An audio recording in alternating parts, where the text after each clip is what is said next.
You're hosting a slumber party for noisy 50. Hello there, I'm BRC. Before we get into that video, I want to tell you something. I found out something from the People's Bank Theater and, what is it? I am back, and Sawyer Brown is going to be at the Marietta, Ohio's, People's Bank Theater.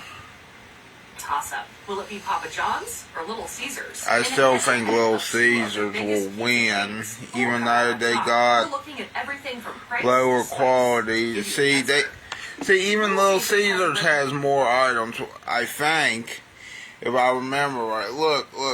In a head-to-head of two of the biggest pizza chains, who will I guess we'll see, though. Everything from price to spice to give you the answer. Little Caesars has a reputation for low prices, extra grease, and convenience. The first restaurant opened in a Detroit suburb in 1959, and from early on, the pizzeria emphasized giving patrons a good deal on its pies. Their famous slogan, "Pizza, Pizza," advertised. So the original location is closed. They should keep that original location, but I can understand no one cared about the original location anymore. One elsewhere. Then, in the late 90s, Little Caesars drew customers in with the promise of convenience as well as cheap pizza. More than 20 years later, the Hot and Ready campaign still claims anyone can walk into a franchise and plus Little Caesar introduces more pizzas than Papa John's, if I remember right. I mean, sometimes Papa John's introduces new stuff, but Papa John Schneider got in trouble, which they'll talk about in a moment, I think. Actually, I know because I watched some of this video about a few minutes ago, and then stopped and rewind or backed it up since I couldn't rewind it because not on the VHS tape, it's actually on the internet. Yeah. But I'm going to show you Papa John's menu. Yeah, Papa John's pizza. Yeah. Maybe. That garlic sauce, not garlic butter. Okay, because not breadsticks from the warmer at any time with no wait. Of course, that's big talk, and you probably want to know if your lowering prices and convenience are really good. Yeah, it's garlic sauce, not garlic butter. And you can buy 2 hot and ready pizzas from Little Caesars for the price of 1 at Papa John's. You might doubt the quality of the product. Logic would dictate the company must cut corners somewhere to offer a pizza so quickly at such a low price. We set out to test the convenience and price by visiting our local Little Caesars, and then eating a few slices to see if the quality, taste, or texture had suffered. You might remember the old Papa John's slogan, "Better ingredients, better pizza, Papa John's." But these days, it's better ingredients, better pizza, better get you some. The publicly traded company is still rebranding itself to create distance from founder John Schneider, who was slammed after using a slur in 2018. In addition to adding a line to the slogan, okay, maybe they do have more pizza now, but a long time ago, Papa John's. See, here I'll show you what I'm talking about. See, Papa John's had all these pizzas, including some new ones. But a long time ago, if I remember right, they didn't have much pizza.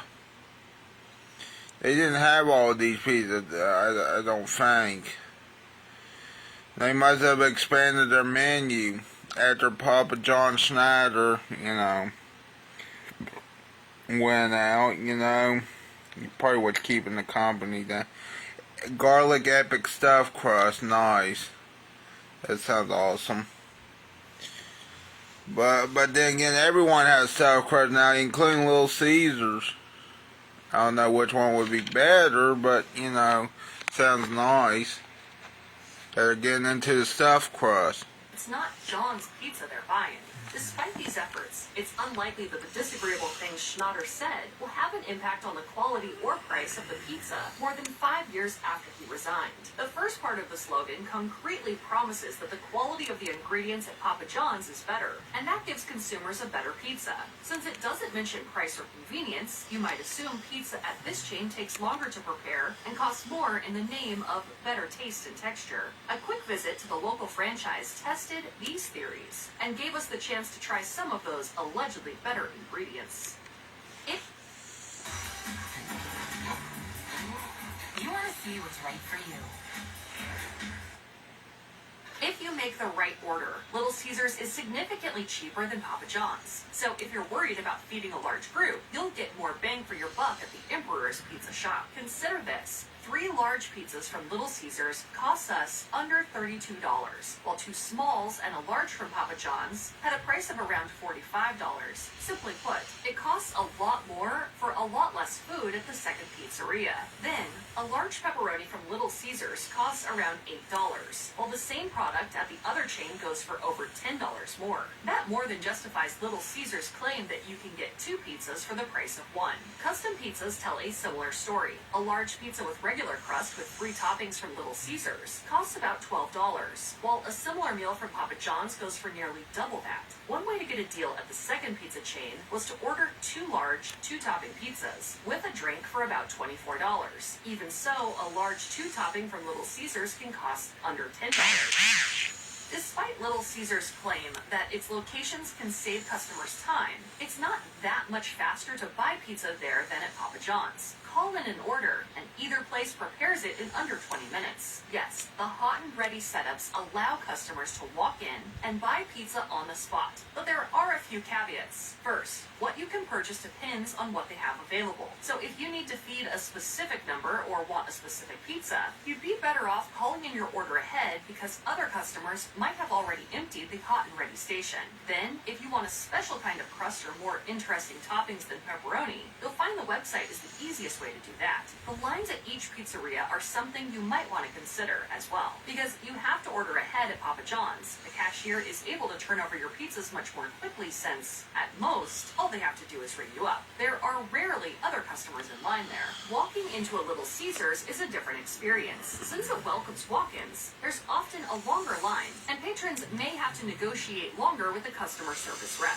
How long is this going to take? Pizza starts with the crust. It should allow other ingredients to shine, but never overpower cheese, sauce, or toppings. Because pizza eaters look for vastly different qualities in crust, chains usually offer variety.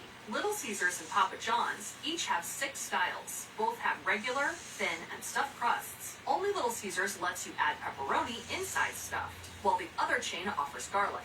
Thin and floppy New York style is on the menu at Papa John's, while thick and greasy Detroit style appears at the competition. Little Caesars stands out with pretzel crust, while Papa John's allures a new demographic with a gluten-free crust. The taste depends on the variety.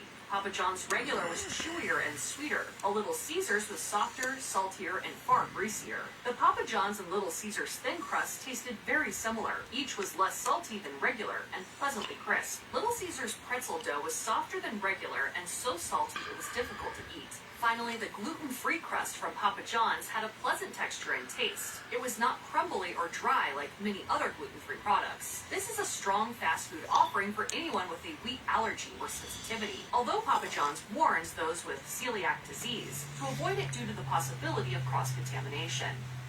The sauce you put on a pizza can make a big difference in the taste, and Papa John's claims theirs is better. From the beginning, Schnatter appeared in commercials and interviews, always saying his pizza was better because he used better sauce. He described how the company buys fresh-packed tomatoes that go from the vine to the can in less than 6 hours. There are just 8 ingredients in it, including olive oil, and it tastes sweet, tomatoey, and fresh. Our sauce is made with fresh-packed, vine-ripened tomatoes. Little Caesars hasn't made much hullabaloo about the tomatoes used in its crazy sauce, which is sharper, spicier, and saltier than the competition. It also has noticeable pieces of herbs in it, which negatively affects the texture. If you read the ingredients list, you'll see fresh California crushed tomatoes instead of fresh packed in under a day, which is how Papa John's ingredient list reads. Interestingly, large brands of canned tomatoes, like Red Gold, harvest and can tomatoes in less than an hour. That means that Little Caesars could likely make the same fresh packed claim as Papa John's, but spend its marketing energy elsewhere. Regardless, neither pizza chain uses concentrate to make its sauce. Ultimately, even though the difference may not be the packing time for tomatoes, the sauce at Papa John's has a more attractive flavor profile. At IHG's Holiday Inn Express, you can take on Miami, Mexico City, or Minneapolis.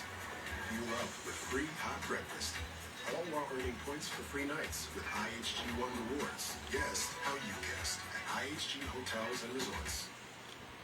We can buy up high-quality products that have minor production mishaps at a discounted price and passive savings to you. About 78 million tons of food goes to waste in the U.S. every year, including items with slight cosmetic imperfections. You can shop these brioche buns and other high-quality Misfit and excess groceries at Misfits Market, the online grocery store with a mission to fight food waste. We work with farmers and producers to rescue food and offer them to you at a big discount. Papa John's has a more extensive list of toppings than Little Caesars. In fact, Papa John's has all the same toppings as Little Caesars, and then some. So if you're looking for common pizza ingredients like sausage, pepperoni, mushrooms, or olives, Little Caesars is a fine destination. On the other hand, if you want fresh veggies like spinach and Roma tomatoes, you should head to Papa John's, because you won't find those at the other chain. You can buy the Papa John's specialty garden fresh pizza, featuring raw pepper, onion, tomato, mushrooms, and olives for about $20. Alternatively, the veggie pizza from Little Caesars includes mushrooms, peppers, olives, and onions, and costs around $12. It's worth noting you could easily buy a couple of tomatoes and add them for far less than that $8 difference. At Papa John's, you can also order pizza with grilled chicken, meatballs, salami, Philly steak, or anchovies, none of which can be found on Little Caesars' menu. Pepperoni pizza is more expensive at Papa John's, but paying a few extra bucks gives you superior taste. The topping tastes far spicier at Little Caesars than it does at Papa John's, and that may appeal to some people. The worst thing about this Little Caesars product, though, is how greasy it is. The pizzas from both pizzerias left stains on the boxes, but the cardboard from Little Caesars looks soaked with the stuff. Better the grease stays on the packaging than ends up in your stomach, but if that's the amount you see on the outside, probably ingested some too. Alternatively, both chains offer cuppy pepperoni, but with creative names. At Papa John's, it's known as crispy cuppy-roni. Little Caesars calls its cheaper offering the old world Fanceroni pepperoni. If no one told you Papa John's gluten-free crust was gluten-free, you'd probably never guess it. In fact, you might even think it was a special kind of thin crust that's spongy instead of crisp. Its flavor is soft and pleasant and truly complements the toppings. You can only order it with particular pizzas. For example, there's no option for a gluten-free crust on several of the specialty pizzas, like the Zesty Italian and the Meatball Pizza. Pizzas with this crust only came in a small size, but only cost a little more than a small with regular crust. What's most wonderful about this gluten-free pizza, though, is what it represents. We are looking at how to pronounce these names and more confusing names, so stay tuned to the channel. Loads to learn here. Carli. Carli. Yeah, the S is silent, as in lie. Carli. Yeah. Alright, man, I'm trying to see how you pronounce this. Carlisle. Carli. Carli. Carlisle. Yeah, the S is silent, as in an isle. Isle, essentially. Carlisle. Carlisle. Carlisle. Okay, that makes sense. I know it wasn't Car Leslie. Willie Carlisle. Finally got his name right. If you enjoy extremely salty foods, We're gonna listen to one of the songs. I thought that musician was dead. Sauce, cheese, and pepperoni slices. That sounds salty. Then, Little Caesars added more salt studded around the crust and on top of the slice. It's arguably too much, and if you order this pizza, you should have a huge glass of water to drink with it. There's one of the songs I like, it's called Cheap Cocaine. So much darker and pretzel-like in the advertising photos. In real life, it looks almost exactly like regular crust. However, one positive thing about this crust is it's less greasy. The other two pepperoni pizzas left the boxes under them stained with grease, and there was much less under the pretzel crust. In general, the pizzas from both Papa John's and Little Caesars are pretty mediocre, so visit your local family-owned pizzeria instead if you have one nearby. If your heart is set on one of the two chains, though, call up Papa John's. It's got the best tasting pizza, and the garden fresh on regular crust is particularly tasty. Your taste buds will thank you for ordering most of the other specialty pizzas on the menu there as well. The crust is sweeter, the sauce is smoother, the cheese is less greasy, and the veggies are fresher. On the other hand, if you want to order classic cheese or pepperoni, get that from Little Caesars. Forget it, we're The not price gonna difference listen won't to make this cheap a final cocaine. choice, and the taste and quality are similar. Finally, if you need to feed a large group, Little Caesars is the best. You'll spend far less there and get a lot more food. Not right now, at least. Yeah, Little Caesars is good if you get the deep dish pizza. I found the Chicago deep dish pizza restaurant here in West Virginia, but I haven't went to it yet. Yeah. It's called Pizza Vibes, and it's in Barberville for some reason. Which I thought the insanity of state fairs. But you said the weird magic of a county fair. Okay, let's watch that. That sounds funny. County fairs are the place to be if you want to play games, flirt with death, and top off your night with the Kool-Aid. Flirt with death, huh? County fairs are the place to be if you... Well, you said state fairs in your clickbait thumbnail, you motherfucker.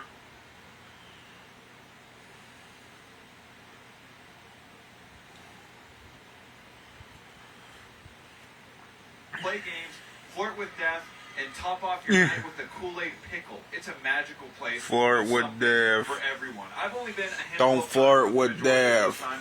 As I've learned from the Final Destination movie. Or at least Final Destination Bloodlines.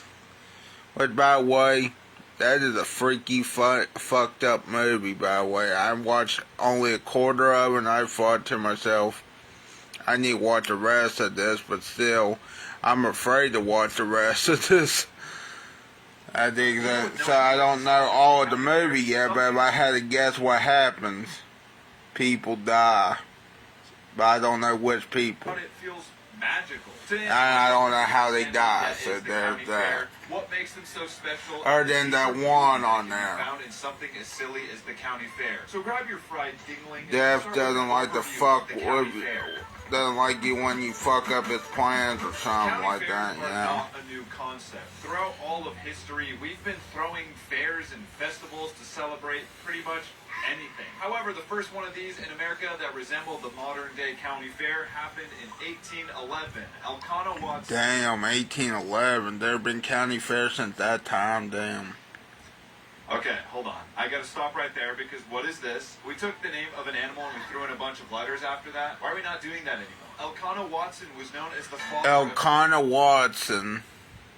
What's the father? agricultural fairs and through what was called... Okay, so the father of agricultural fairs, but not carnivals. Okay, there. Threw in a bunch of letters after that. Why are we not doing that? I need to Elkanah like Watson this was guy. known as Hold the on. father of U.S. agricultural fairs and through what was called a cattle show in 1811. And I quote, "It was not a market and was more than just an exhibit of animals. It was a competition with prize money of $70 paid for the best exhibits of oxen, cattle, swine, and sheep." He would then spend the next few years helping out counties all over New England start their own county fair. This guy was the GOAT.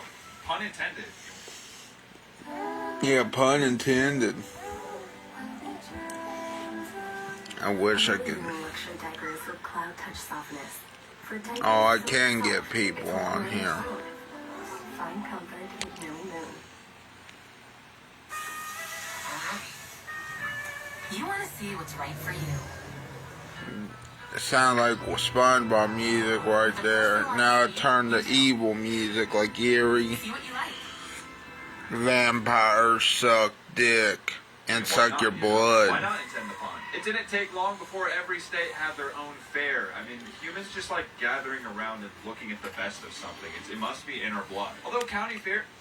On go back. No, why not intend the pun? It didn't take long before every state had their own fair. I mean, humans just like gathering around and looking at the best of something. It must be in our blood. Yeah. I mean, no.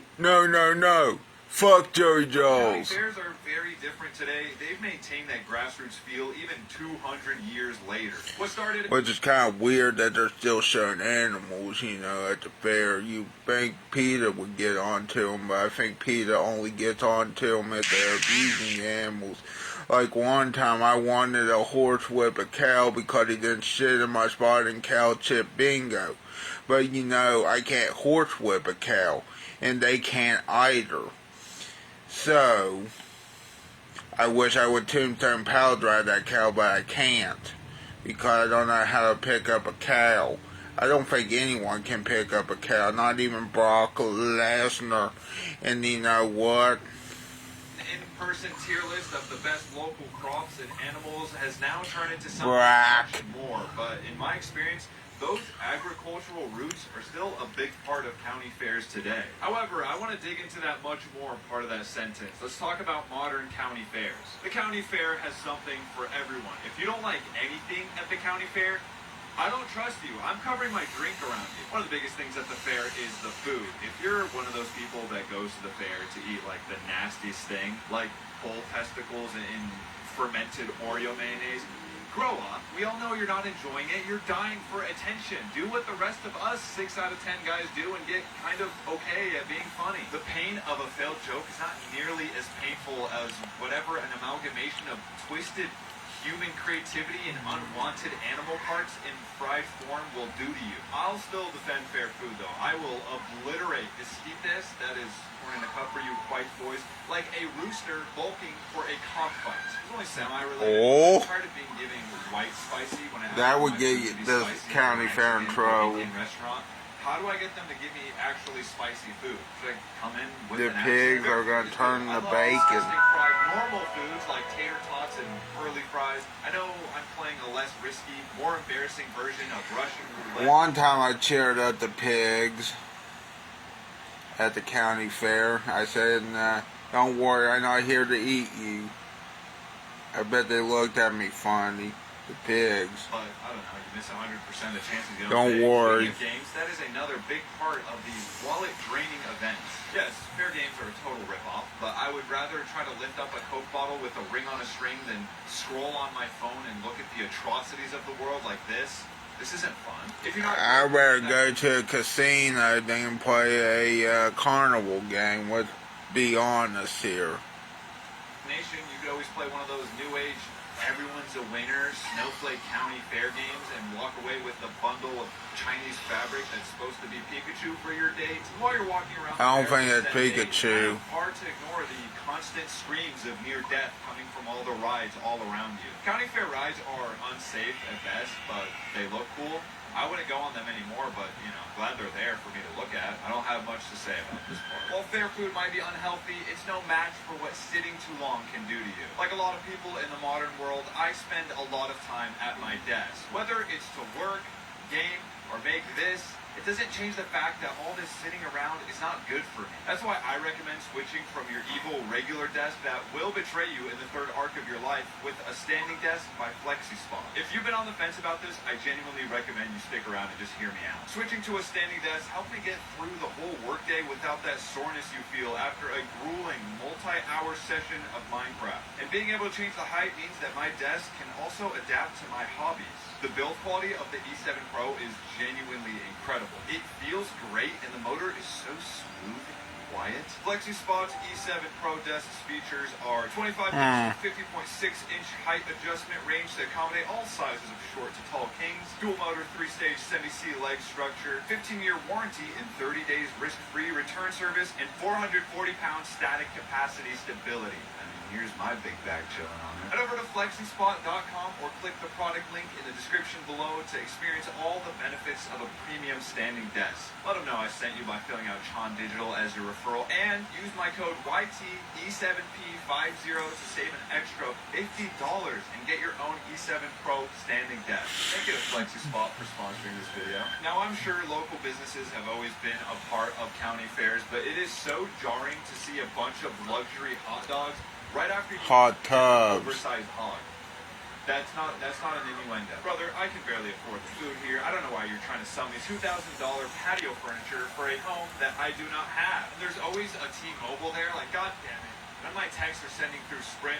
Bro, let me get a SIM card and a contract that's worse than a K-pop slave deal. I just like looking at shit that's unattainable, and the county fair does a great job of that. They always have these crazy exhibits of art in mediums you never even thought of. I've not set a table since I worked at the Cheesecake Factory for like 2 days, but I'll check out the table setting section. It's usually pretty cool. The county fair I went to this year had a whole exhibit of like VHS throwback with of recreated blockbuster interior, that's exactly what I want to see. No joke. I grew up watching 30-year-old dudes on YouTube turn their houses into shit like this, and I want it so bad. I want to be one of those dorks so bad. All these unrelated components feel so random, but when you But video rental sort of no more. so special. Let's get into Basically, that. so you're stupid if you do The that. West Virginia Virtual Academy. You know you could go on Netflix, right? They deserve with a I know what you're gonna say. Netflix keep the lead moves. Well, no fucking shit, they got to. NCAA approved courses,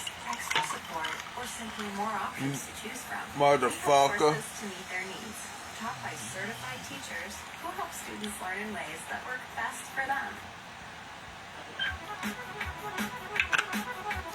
First of all, the county fair vibes get my red rose. I don't know how that works on The Bachelor, but yeah, I'm trying to put these vibes. County fairs are so colorful and bright. Everything has lights on it. And Well, goddamn it, so do the casino slot machines have lights on it. Ding, ding, ding, ding, ding, ding, ding. You're a jackpot winner, or you're a ding, ding, ding, ding, ding, ding, ding. You're a loser. You're a loser. lights. We will wait around for hours to see lights shimmer in the sky for 5 measly minutes. When I'm at the fair and I see the sun start setting, yeah, I'm popping a full chub. The neon's getting brighter as the sun I goes think that's through all the how the green, county fair blues, tried to get you orange, and addicted purple, to the while ride you're with the walking around eating lights, a corn dog, being hugged by the warmth of summer.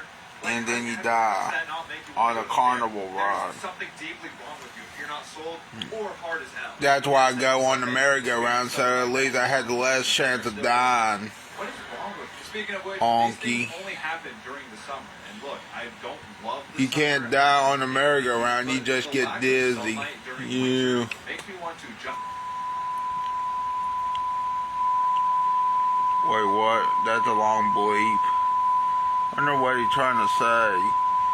So you're walking across the border? Is that what he was meaning? Walking the... Orange and purple while you're walking around eating a corn dog, being hugged by the warmth of summer. Okay, we get How- that.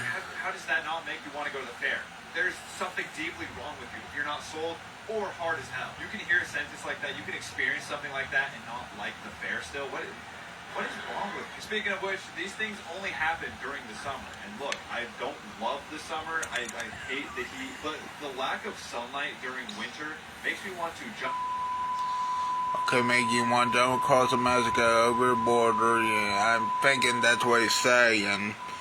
So he can get hard, but of course, you know, you can't really jump over the border just yet. So, It was heartbreakingly brutal. I don't care to the about south of the I still border, remember that that free is. feeling of summer. No more homework, no more alarms, no more getting. Wait, what? Now, what did I say? Mein Kampf. Heartbreakingly brutal. I don't care if I'm not in school anymore. I still remember that freeing feeling of summer. No more homework. Okay, real quick here. Don't read that book, Mein Kampf. That's real weird. They No more picked alarms, that. No more getting bullied for liking Pokemon during that stretch of time where it was painfully uncool. I mean, but here's the thing. Pokemon is cool, though. Yeah. I was at the optimal Pokemon age. Even if Pokemon is cool.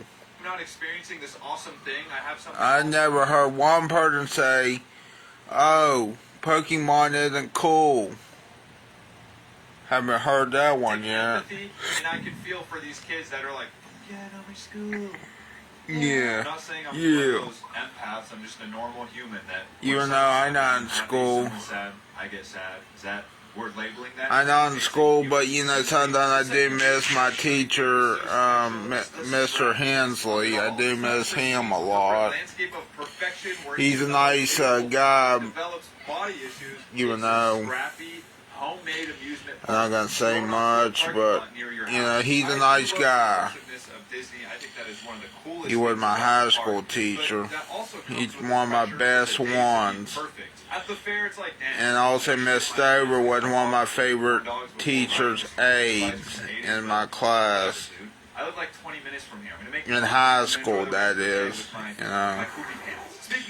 If it wasn't for her or Mr. Hensley, I think I would have died in high school, to be honest.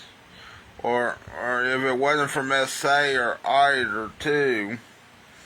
I think I would have died during high school years, but it turned out I didn't. There is also a local event. Sometimes I do wish I would die, but not that much anymore like I used to. You're enjoying discount Disney.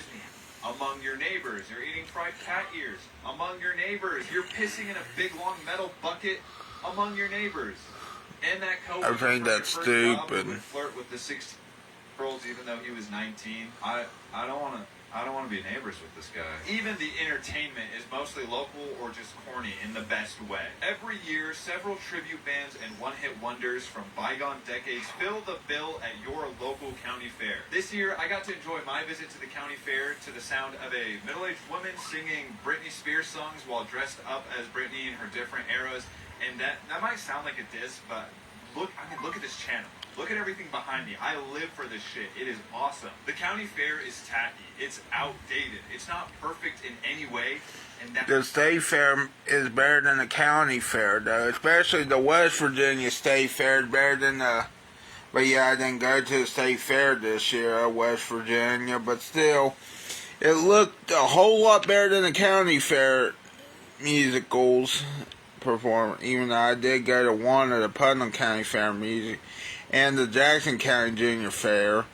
The only county fair that was worth it for music, though, was the Jackson County Junior Fair, because they had the Cleverleys. For those who don't know who the Cleverleys are, think of bluegrass meets comedy meets pop covers of bluegrass, too. And also think of Spinal Tap, but that they were bluegrass. Like, I don't know how to explain it.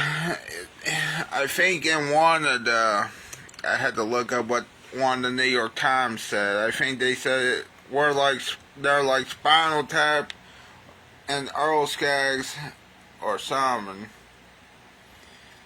Let me look it up real quick. Jackson County. I think they still got it up. Hold on a minute real quick here. I'm looking at the Jackson County Junior Fair in Cottageville, West Virginia, which was got an autograph from Dr. Digger Cleverly, which is nice, you know. Where's the concerts? Still doesn't accept debit cards, huh? No, that sucks. I'm trying to... Oh, there's the Cleverleys.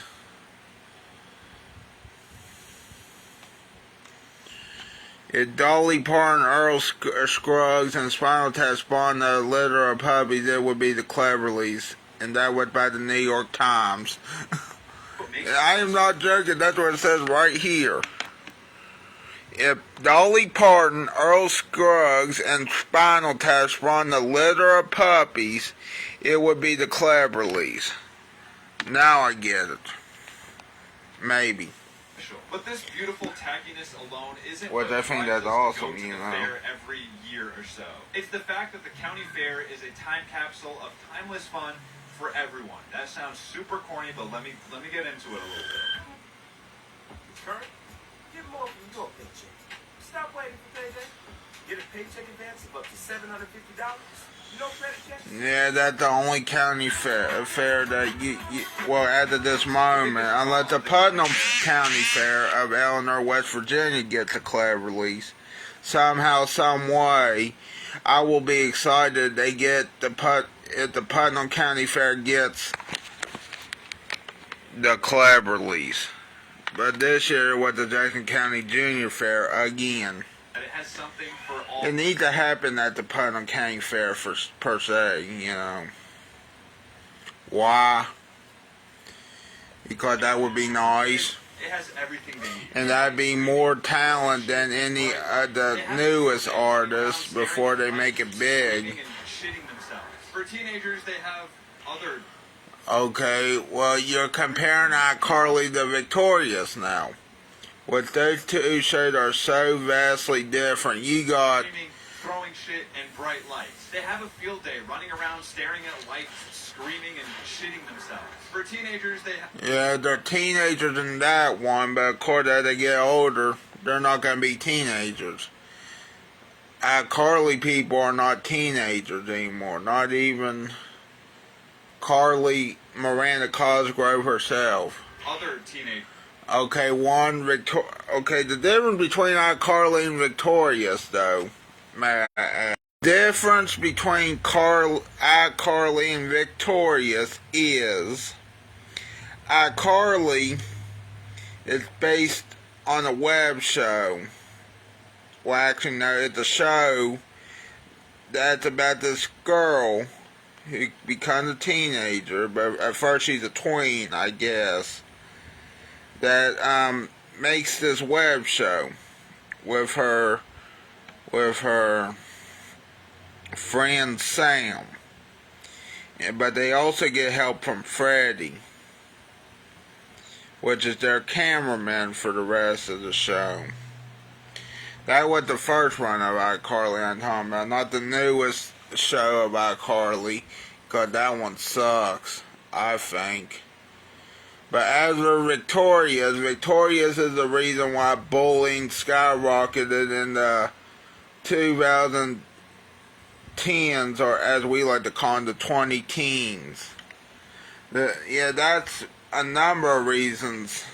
Was bullying and maybe cyberbullying rose was because of Victorious. And Victorious is about this girl who's also gonna become a woman, who's at this Hollywood Arts Performing Arts Center school, whatever the fuck it's called. And they had these adventures, like the main character, which her name is Tori Vega. Tori Vega gets into Hollywood Arts because Trina Vega, her sister, had this condition where she couldn't perform, so she took over. Tori Vega did. And the funny thing is, this Trina Vega, it's not really the singing type. I mean, she's good at comedy, let's put it that way. She's good at comedy, but she's not good at singing. What to say that now, real quick here, if she stuck to comedy, that would have been good. But she went with singing, Trina did. And she's a horrible singer except for 2 episodes, maybe, I don't know. As a teenager, everything is gay and cringe except the... Oh, it's gay and cringe, huh? Well, I wouldn't consider iCarly or Victorious gay. And also Hannah Montana wasn't gay. If you were a guy watching Hannah Montana, you are not gay. You are awesome for watching Hannah Montana because it also had Billy Ray Cyrus in it. Sex. Or the same sex if you like Lana Del Rey. For young adults, it's a break from acting like streaming and colorful lights aren't fun. Sure, most of us aren't doing the whole shitting yourself thing from being a kid, but we still like having fun. Who doesn't like having fun? This applies to every age group. I don't know why. I hate fun. The fair is time for me to see my friends, indulge Sometimes in you have drinks, fun. and go down a big ass slide. Like, what part of that doesn't sound fun? It actually blows my mind that people don't go to the fair. For older adults, I don't know. They have beer and wine tasting. Also, all of the No, they don't. If they do have beer and wine tasting, I haven't seen it yet. No, not all of the above, not the teenagers thing. Just because you're Yeah. doesn't mean you can't have fun. Ride the rides, eat the food, get heartburn. It's one night. They also have tribute bands of bands that these older people grew up with. I don't like that pop punk tribute bands are becoming a thing. Like, I love that it is becoming a thing. But tribute bands are supposed to be like an old person thing. They're supposed to be for dad rock bands like Journey. A Blink-182 tribute band makes me feel older than I am. I am 24. I have no interest in sitting down for a concert and drinking an IPA. I'm gonna be in the pits. Another really important thing for me, at least, is that county fairs are inclusive. Sure, they're more expensive than your average night out, but they are an amusement park that almost everyone can afford to go to and even eat at. Well, it depends on the fair. Hours away and cost hundreds of dollars just to enter. They have something for everyone, and they're affordable. And finally, county fairs are truly beautiful and magical because They're always the same. Yeah, that sounds weird to say, and obviously the fair today is so much bigger with the technology that would make old Elkanah clean his nightgown. But the fair today isn't so different than it was 20 years ago, and that's really refreshing. It's a nice constant to have in life. Every year I can visit this place that looks basically the same as when I first came here in high school, even though I don't look the same. Probably for the best. There are no square buildings in minimalism. It's a lively, grassroots display of a community trying to do something for everyone to enjoy. County fairs are tacky, yet grungy, and that's perfect. They've looked the same for decades, and that's given them a timeless look synonymous with summer fun. They don't shut down half the park to put in some new shitty, stupid-ass Cape Slop ride. They know that people want the same comfortable park they came to 20 years ago to share with their kids. Parents can share the space that they grew up in with their kids as their kids form new, horribly embarrassing memories at the fair. Look, I'm not against change, but who doesn't love the timeless beauty of a bunch of lights, fried food, dangerous rides, and unfair games that you enjoy with your friends in the warmth of the summer? Chondle that subscribe button for weekly videos about whatever the hell. You can now follow me on Instagram and TikTok. That's newly launched, so check that out. Also check out the newly designed Chon shop where you have all sorts of Chon fun stuff. Feel free to share one of your fun experiences at the county fair in the comments below, unless they move them. I don't know. YouTube likes moving stuff around. And thank you so much for watching all the way to the end. I'll see you guys next week.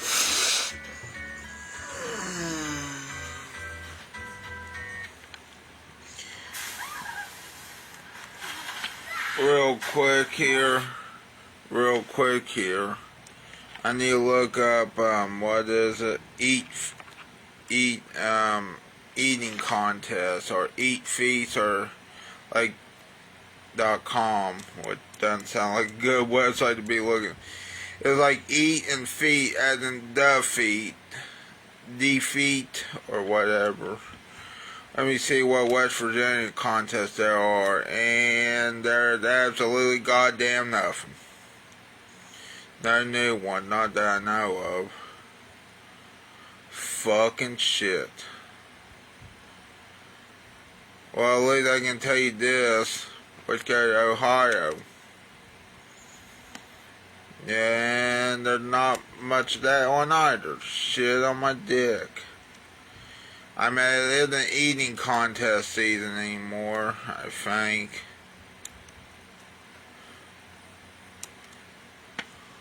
I hope you liked that one video I just showed you. I need to go to the bathroom, so let's watch one more video. Well, maybe one more video, I don't know. Let's watch this video. That looks like History is full of bizarre exits, but some deaths take absurdity to a whole new level. From the bisected balloon-loving priest to a man who volunteered to be eaten by a cannibal. And then there's the woman who suffered a fatal accident chasing a free game console. Some are darkly hilarious, some are horrifying, and some will leave you speechless. These are the weirdest ways to die. Let's start with one of the earliest weird deaths ever recorded. Aeschylus was an ancient Greek playwright and often considered the father of the Greek tragedy. Some of his most famous works include the Orestia, Prometheus Bound, and Seven Against Thebes. But ironically, though he was a master of tragedy, Aeschylus' death definitely wouldn't feel out of place in a comedy. In 456 BC, he was visiting the city of Gela, and he was walking outside when an eagle flying overhead dropped a tortoise on his head, which killed him. Already pretty funny, but here's the kicker. According to Pliny, Aeschylus had been trying to stay outdoors as much as he could at the time due to receiving a prophecy that he would be killed by a falling object. Someone give that prophet a raise. Here's a weird death that really checks all the boxes. Love slots? The DraftKings Casino app's got you covered. They got tons of slots to choose from, like Cash Eruption, Cleopatra, plus new ones exclusive to DraftKings. All these options, I feel like a slot machine. Winner, winner, early bird dinner. New players play $5 and get 500 total spins on Huff and More Puff. Plus, get a first day replay up to 1,000 in credits. The crown is yours. We hit the jackpot. You mean we. A weird person who died doing something weird and left behind a weird corpse. Adelier Antonio de Carli A Catholic priest from the city of Paranaguá, Brazil, died in a freak cluster ballooning accident. Cluster ballooning, by the way, is exactly what it sounds like, wearing a harness attached to a bunch of helium balloons and taking off like you're the house from Up. DeCarli had been ordained in 2003 and quickly earned a reputation for being a bit of a maverick. He often came into contact with the Paranaguá Municipal Guard over their poor treatment to the city's homeless population. In 2008, DeCarli was attempting to break the 19-hour flight record for cluster ballooning as a way of raising money for his charitable project, the Pastoral Rodoviaria, a spiritual rest stop created to bring the word of God to the many truckers who pass through the busy port city. After a successful trial flight, DeCarli packed 5 days worth of food and water, and he took off, wearing a thermal flight suit and sitting in a chair tied to 1,000 balloons. His goal was to fly to his brother's hometown, which would take 20 hours, but after the wind blew him out over the sea, he lost contact. The Navy and the Air Force were called in to search for him, but he had seemingly vanished. The search for DeCarli was called off after a month. Then in July of that year, DeCarli's lower half was found floating in the ocean by workers on an oil rig off the coast of Macaia. It's still unclear what happened to his upper half. Another mysterious death wasn't because of the death itself, but rather the effect that the death had on the people who witnessed it. In 1994, a woman named Gloria Ramirez was admitted to the hospital in Riverside, California, due to suffering late-stage cervical cancer. While medical workers tried to defibrillate Ramirez's heart, they noticed an oily sheen to her skin and a garlic-like smell coming from her mouth. A nurse took her blood and found that it smelled like ammonia and had strange yellowish particles floating in it. Both of the nurses who handled Ramirez's blood ended up fainting, with a third fainting as well after smelling the blood sample. 20 more people complained of feeling sick after coming into contact with Gloria Ramirez. Fearing some kind of contamination, most of the hospital staff were evacuated to the parking lot, while a skeleton crew stayed inside to try to stabilize Ramirez's condition. Unfortunately, they were unable to, and she ultimately died of kidney failure. But how did that cause 23 people to suddenly fall ill? The leading theory is that Ramirez had been self-medicating her cancer symptoms with a product called dimethyl sulfoxide, a commercially available topical pain treatment.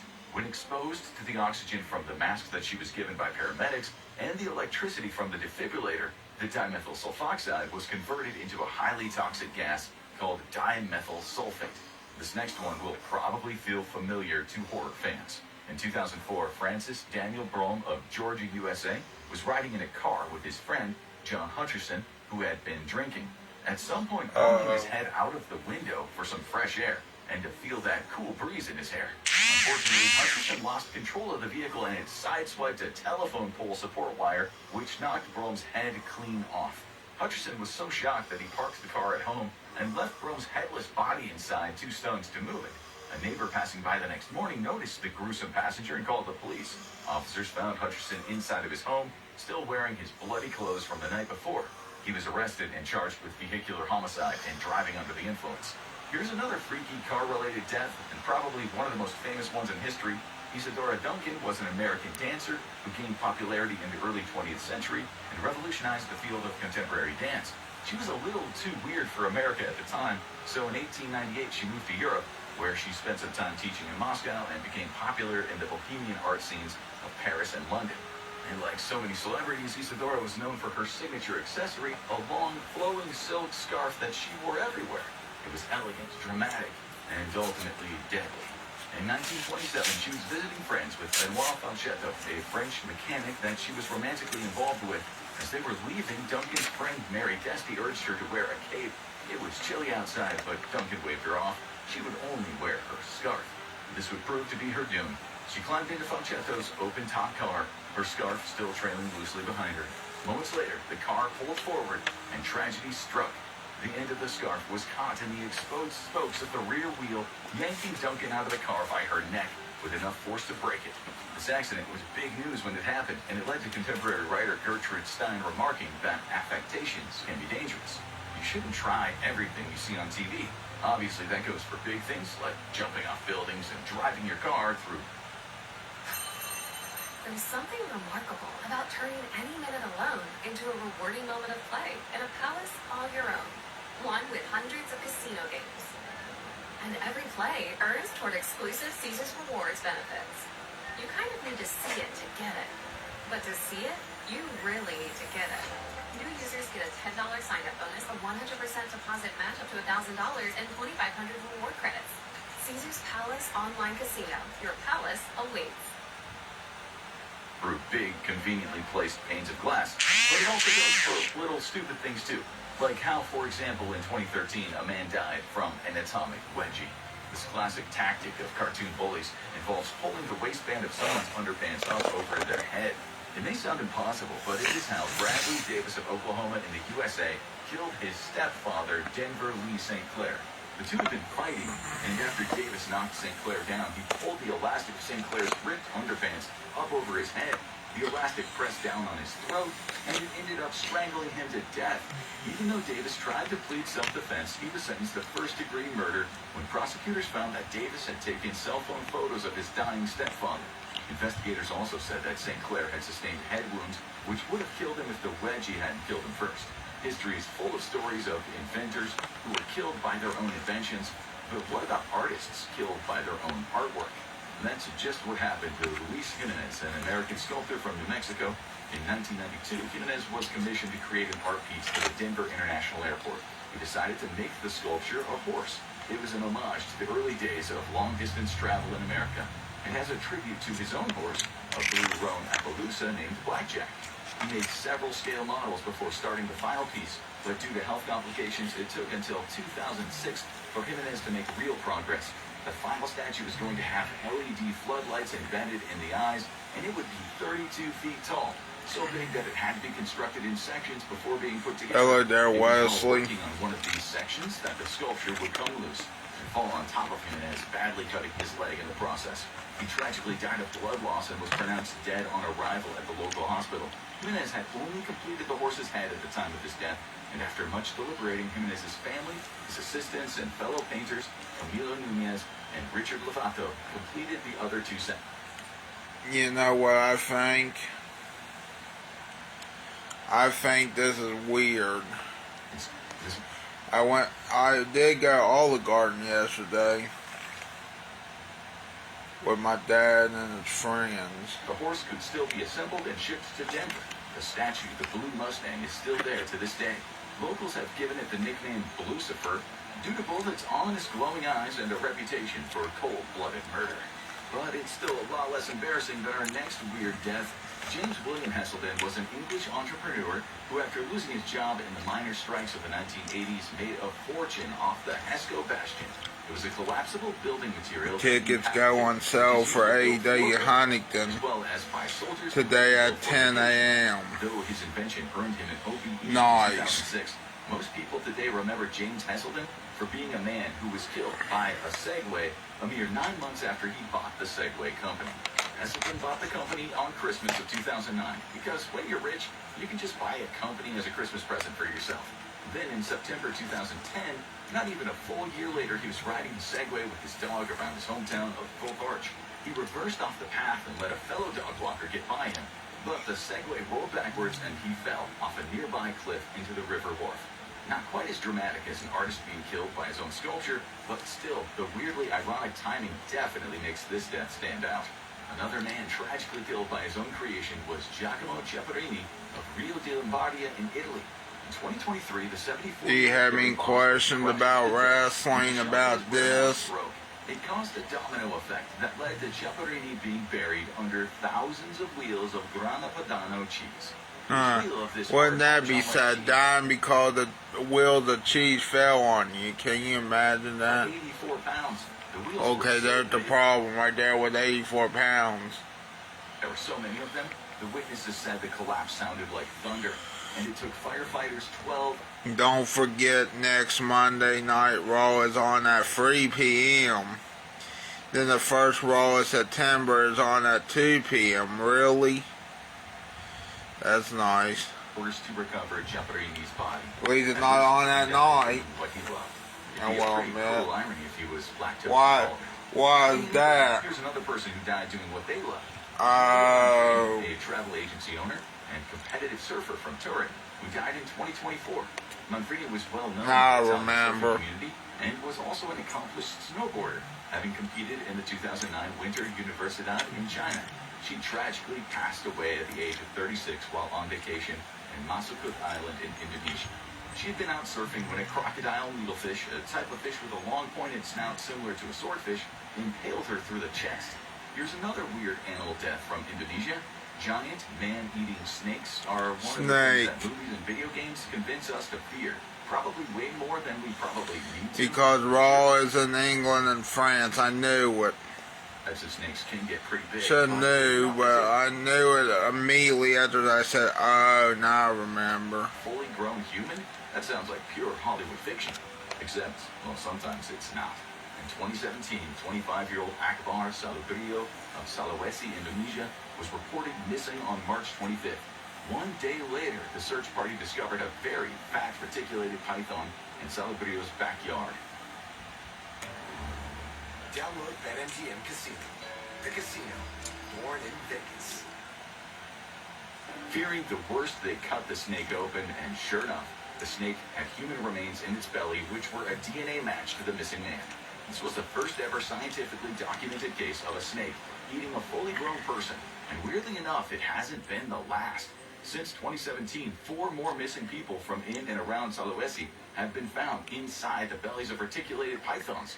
Clearly, either there's some radioactive meteor... August 31st is Clash in Paris, Wesley says. Something happened in 2017 that made them all just decide they had had enough. Either way, if you're planning a trip to Sulawesi anytime soon, be sure to watch where you step. Soccer can be a pretty serious sport, and there are a lot of people who pray for their team to win. We can't say whether or not it's ever helped, but for supporters of Basanga Football Club in 1998, it sure must have looked like God was acting in their favor. The African soccer team were drawing 1-1 in a match against Benin Tashadi FC and Kasai Democratic Republic of Congo. Suddenly, a bolt of lightning hit the field, instantly killing 11 people and injuring a further 30. Strangely enough, though, none of the dead or wounded were Basanga players. This event was so suspicious. Did you hear about the day they having a PLE free on ESPN next month, BRC? No, I have not. There is public debate across the country over the potential use of witchcraft in professional sports. No, I have not, Wesley. The Basanga players survived was weird. due to having rubber cleats in their boots, while the Benetashadi players had metal ones. But that doesn't hold too much weight, since electricity can travel through air at close range, and it doesn't matter what kind of shoes you're wearing. Nobody can say for sure what the truth is, though. A civil war broke out in the Congo not too long after this mysterious event, and as a result, a lot of official government documents have been lost or damaged. Staying in the world of sports, let's talk about the only time a fan has ever died attending an NHL hockey match. Brittany Nicole Cecil was a 13-year-old hockey fan from Columbus, Ohio. In 2002, she went with her dad to see the Columbus Blue Jackets play the Calgary Flames at the Nationwide Arena. In the last 12 minutes of the game, an errant hockey puck was hit out of the rink and over the protective glass barrier where it hit Brittany in the temple. This didn't kill her instantly. She was able to walk to a first aid station before being taken by ambulance to the local children's hospital. Though she suffered an initial seizure and was kept overnight, she seemed fine the next day and was allowed to leave. However, the doctors had failed to catch a torn artery in her brain, and soon enough, she suffered a high fever, lost consciousness, and died. To make this even more tragic, this all happened 2 days before her birthday. Whether it's the PS5 or the Switch 2, it seems like with every new console release, people try more and more crazy things to get their hands on one. But in early 2007, not long after the Wii's release, one Nintendo fan from Sacramento named Jennifer Strange actually died trying to get her hands on one. Wow. The old mom entered a contest hosted by her local radio station, KD&D, called Hold Your Wii for a Wii. It was exactly what it sounded like. Contestants had to drink as much water as they could, and whoever went the longest without needing to go to the toilet would go home with a shiny new Nintendo Wii. Stay classy, Sacramento. During the competition, Strange complained of a pain in her stomach and threw up. But for her trouble, she did manage to net the second place prize, which were concert tickets. After what must have been a humiliating experience, she went home, called in sick from work due to a severe headache, and died soon after. Her cause of death was water intoxication, which, yes, you can die from. Strange's family successfully sued the radio station, claiming the contestants had improperly been made aware of the potential risks of drinking too much water. Next, here's a case where 7 minutes in heaven ended up actually sending someone to the great beyond. In 2017, after coming home from his girlfriend's house, a Mexican teenager named Julio Macias Gonzalez suffered convulsions at the dinner table. His family quickly called an ambulance, but paramedics were unable to save Julio's life. WWE WrestlePalooza is the name for the PLE, the same day as AEW All Out. That's weird. WrestlePalooza, which also sounds like it's a knockoff of WrestleMania or just any paloozas out there. It was brought on by a hickey that his girlfriend had left on his neck when they had been together earlier in the day. The suction from her love bite had caused a blood clot to form in his neck, which traveled into his brain. WWE WrestlePalooza. An even more extreme case of killer love bites. In 2001, a German man by the name of Bernd Brandes was butchered and eaten by Armin Meiwes, who he had met on a forum for people with extreme fetishes. The weirdest thing about Brandes' death was that he had given total consent to his killer. Meiwes had a fetish for cannibalism since he was a young boy, and by 2001... Okay, that is fucking sick right there. I just heard that's fucking sick. All kinds of fetish communities for someone who would let him chow down. Brandes, on the other hand, had a castration fetish. What? Oh, wait a minute. There's a possibility AEW could buy TNA right under WWE's nose, and WWE couldn't do a damn thing or do anything about it. Yeah, it could happen. I'm shocked. I would be shocked if it does happen. I wouldn't be either at the exact same time. To a compromise. I don't know what would be more shocking, though, if AEW bought WWE or if they bought TNA. So Meiwes could eat it. Sadly, Meiwes would kill Brandes the next morning. Over the course of the next year, Meiwes would consume 44 pounds of Brandes' flesh, which he stored in the freezer next to some Chick-fil-A pizza. Meiwes was arrested in December 2002 and was charged with murder, despite the fact that his victim asked to be killed. In 2003, Dr. Hitoshi Nakaido, a surgical resident at Christian St. Joseph Hospital in Houston, Texas, was killed by a malfunctioning elevator. As he was rushing to get on before the doors closed, they closed on the top of his head. The other person on the elevator, Karen Steinow, tried to push the emergency stop, but the elevator had already started rising, and in the process, it sliced off the top of Dr. Nakaido's head. The cause of the accident was determined to be faulty wiring in the motion sensors, which usually keep elevators from closing when someone moves between them. The freakiest part of the story is that the elevator did eventually stop between the 4th and 5th floors, and this meant that Steinow was trapped in the elevator with the severed top half of her colleague's head until the fire department saved her. Staying on the topic of elevators, in 2013 a video went viral showing a woman behaving in a strange, paranoid manner in an elevator at an infamous Los Angeles hotel. The person in the video was Elisa Lam, a Canadian college student who at the time had been missing for a few weeks and was last seen at the Cecil Hotel. But despite the video's popularity, it didn't result in any significant leads in the search for Elisa. Nobody knew where she was, until the residents of the Cecil started complaining about low water pressure in the taps. When maintenance checked the tank, they found Elisa Lam's body floating. What if the NFL or NHL bought WWE? That's an interesting scenario. Then I guess we have wrestling on the field or wrestling on ice, that'd be nice. Yeah, we got wrestling on the field and wrestling on ice.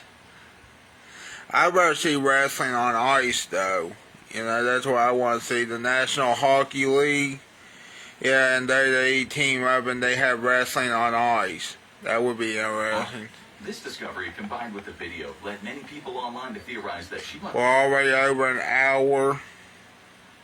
Forgot to tell people that. Now this won't be on TikTok, but don't worry, I uploaded to TikTok yesterday. For those wondering why I upload to TikTok, and remember, people, if you send me a video on TikTok, I may like it or I may not like it, but normally when people are on TikTok, it's not a good idea to be on TikTok, but I have to be on TikTok.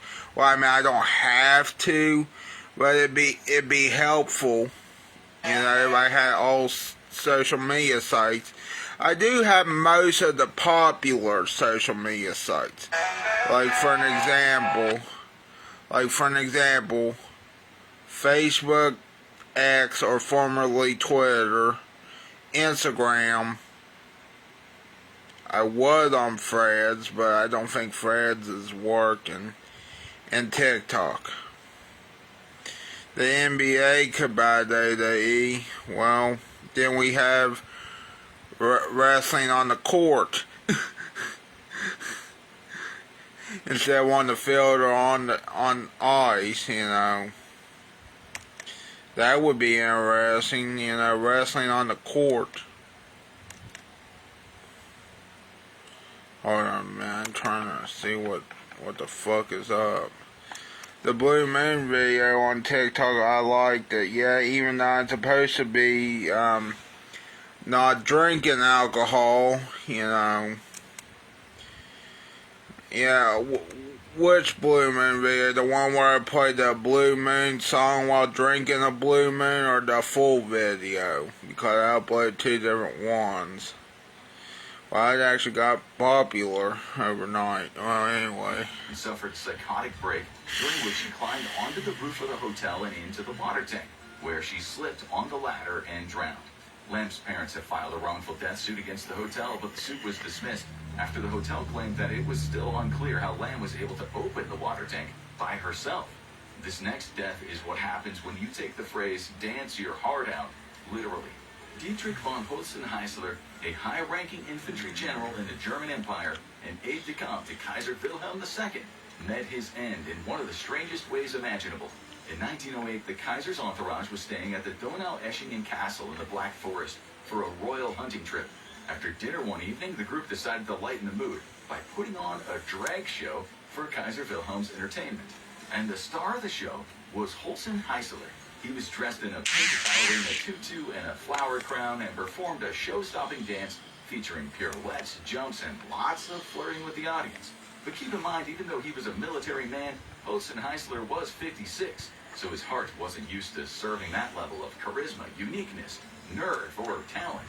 So when the Kaiser's entourage started clapping and cheering, Holstein-Heisler took a bow. Oh, that one. I thought you were talking about the one where I was playing the song Blue Moon while drinking a Blue Moon. Oh, okay, I guess that was it. So it was the full video. Because there were two different ones. Now, from the past to the future, the ice cream of the future, that is. In 2018, I know I was drinking a Blue Moon, even though I shouldn't have, but her son delivered Dippin' Dots for a living, and he used his own car to make the deliveries. To keep the dots cool, he came up with the idea of packing the back of his car with dry ice. One night, Whitting was visiting her son and his wife when her daughter-in-law offered to drive her home at 11 p.m., blissfully unaware that the dry ice was still in the back of the car. Now, for those who don't know, the fumes that come off of dry ice are concentrated carbon dioxide. So while Whitting's daughter was driving her home, the car filled up with fumes and both women fell unconscious. While her daughter-in-law was taken to the hospital, Hildegard Whitting was unfortunately asphyxiated before she could be rescued. It doesn't matter how you go out, when your time is up, it's up. But that hasn't stopped some people from trying to cheat the system. Watch insane ways people have faked their own death to see just how far they'll go. Don't fake your own death, I heard. But then again, I heard otherwise too. Do you have any other last questions before I get off of here, you know? I'll give you, let me get the timer up on here. And I may answer them. Timer. I'll give you a minute. Let's do two. Let's do 2 minutes. And start.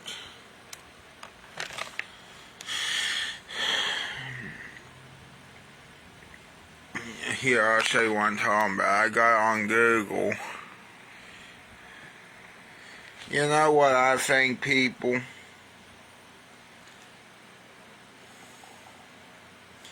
I think that me on TikTok is weird. Originally, I wasn't going to join TikTok.